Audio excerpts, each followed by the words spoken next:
Assalamualaikum warahmatullahi wabarakatuh. Halo teman-teman, perkenalkan nama saya Vina Yolanda dari program studi D4 Akuntansi Perpajakan, mata kuliah Akuntansi Pengantar. Kali ini saya akan menjelaskan tentang siklus akuntansi. Apa sih siklus akuntansi itu? Siklus akuntansi secara khusus diartikan sebagai proses berulang untuk melakukan identifikasi, analisis, dan merekam setiap kegiatan akuntansi dalam sebuah perusahaan. Siklus dalam kegiatan akuntansi ini terjadi dalam kurun waktu 1 tahun.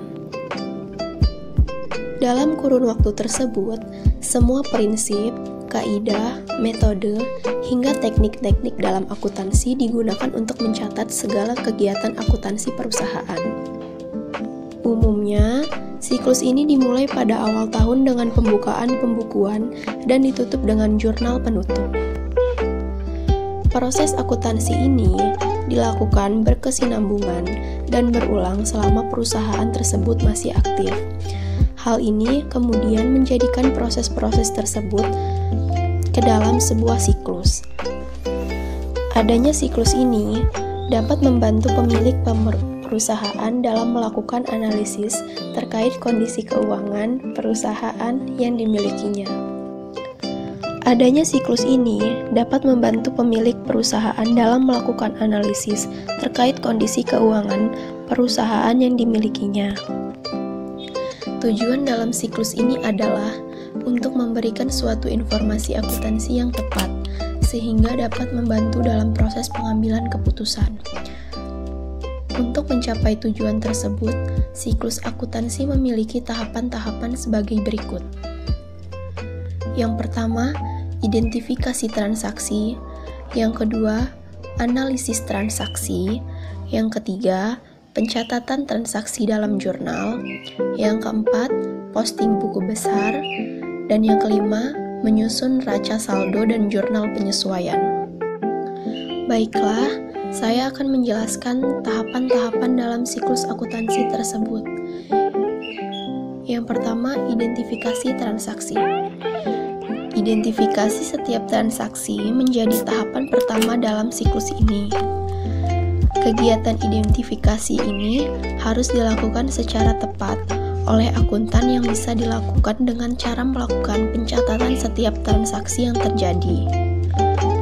Transaksi akuntansi yang dicatat merupakan setiap transaksi yang memiliki dampak secara langsung pada perubahan kondisi keuangan perusahaan dan dinilai secara objektif. Transaksi yang terjadi juga harus memiliki bukti-bukti transaksi agar bisa dilakukan identifikasi. Bukti transaksi ini bisa berupa kwitansi, faktur, nota, atau bukti lainnya yang dianggap sah dalam dunia akuntansi. Nah, oleh sebab itu, setiap transaksi sebaiknya menggunakan bukti transaksi yang sehingga bisa dicatat dan diidentifikasi oleh akuntan, terutama transaksi yang berkaitan dengan perubahan kondisi keuangan perusahaan. Yang kedua yaitu analisis transaksi. Setelah tahapan identifikasi, akuntan kemudian harus melakukan analisis terhadap transaksi tersebut tentang pengaruhnya terhadap kondisi keuangan perusahaan.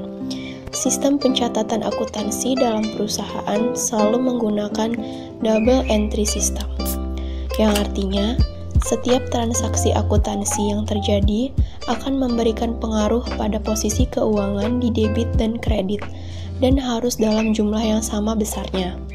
Secara matematis, umumnya akuntansi menggunakan persamaan sebagai berikut. Aktiva sama dengan kewajiban plus ekuitas dalam melakukan analisis dan perhitungan transaksi yang terjadi. Yang ketiga yaitu pencatatan transaksi dalam jurnal.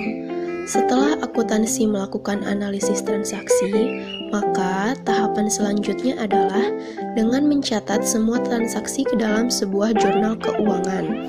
Dalam ilmu akuntansi, jurnal diartikan sebagai sebuah catatan kronologis selama satu periode tentang transaksi-transaksi yang terjadi.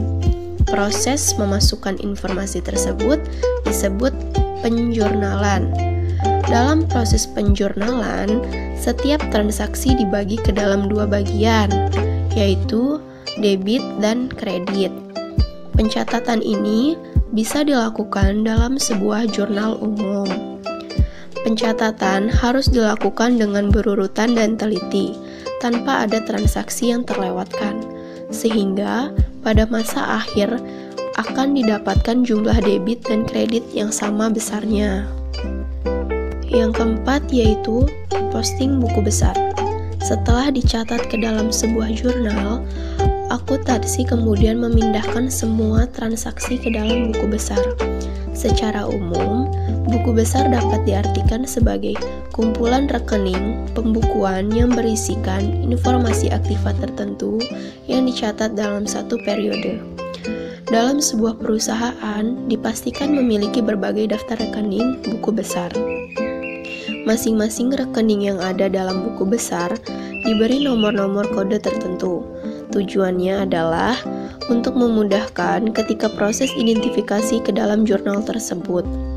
Selain itu, akuntan juga akan lebih mudah dalam melakukan pengecekan ulang atau melihat referensi terkait dengan transaksi yang terjadi jika sudah tercatat dalam buku besar. Dan yang kelima yaitu menyusun neraca saldo dan jurnal penyesuaian. Neraca saldo berisikan daftar saldo dari masing-masing rekening pada buku besar pada periode tertentu. Dalam menuliskan neraca saldo, saldo yang terdapat dalam buku besar disatukan dan harus dalam kondisi sama jumlahnya. Bila dalam suatu kondisi terdapat transaksi yang belum tercatat atau ditemukan ada kesalahan dalam neraca saldo, maka akuntan wajib untuk melakukan pencatatan dalam jurnal penyesuaian. Penyusunan jurnal penyesuaian ini bersifat periodik dan prosesnya juga sama dengan penjurnalan pada umumnya. Setelah dicatat dalam jurnal penyesuaian, maka hasil laporan keuangannya menjadi aktual. Itu saja yang dapat saya sampaikan. Kurang lebihnya saya mohon maaf. Wassalamualaikum warahmatullahi wabarakatuh.